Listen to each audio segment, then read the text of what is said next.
Nag-harvest na tayo ng sayote. Winter na. Ang dami pang natira, oh.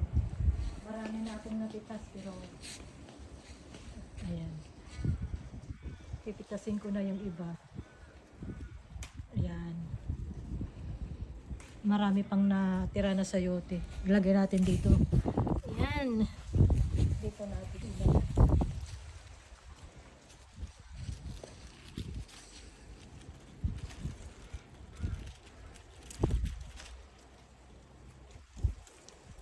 Madali lang siyang pitasin.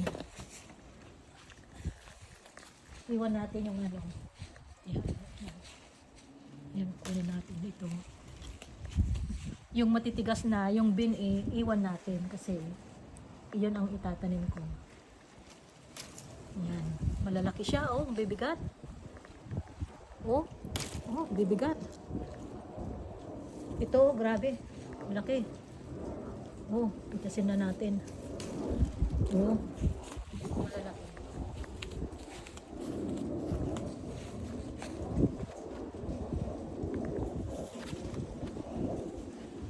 Dito ang aking art.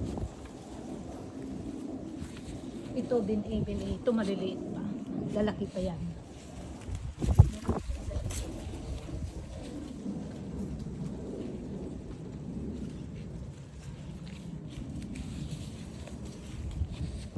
So, pwede na rin natin.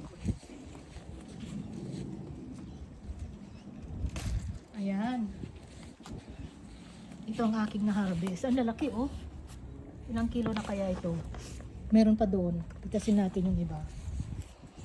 Winter na guys dito sa amin. Tignan nyo itong tanim kong pigs. Wala na siyang mga dahon. Ayan.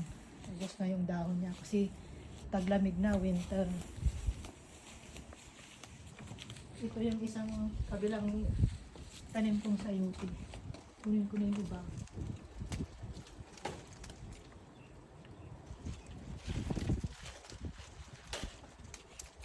Na ito, bin-i kasi may tumutubo na sa ilalim. Yan, oh, bin-i na siya, oh. Tignan nyo. Ay! Naku, day. Ayan, may tumutubo na da. Nagulat. Ganito ang bin-i. Oh, may tumutubo na siya. Ready nang, pwede nang itanim yan. Tutubo na siya. Ayan. Ang dami kong napitaso. Ilang kilo na kaya yan? Marami pang naiwan na sayote doon.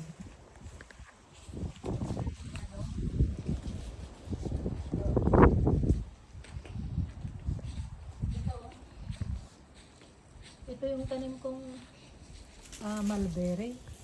Oh, wala nang mga dahon. Tanggal na. Kasi winter, ganyan. May natitira pang mga bunga. Ayan. May natitira pang mga bunga. Pero after winter, tutubo ulit yung mga dahon. Ayan na, nagtutubo na, oh, mga dahon. Ayan. Ito ang aking na-harvest for today. Ayan. Sayote. Ayan. Lalaki. Hanggang dito na lang, guys. This is all for today. Ito ang aking cart. Ito ang aking pinaglalagyan ng mga bunga. Ayan guys, hanggang dito na lang. This is all for today. Thank you for watching.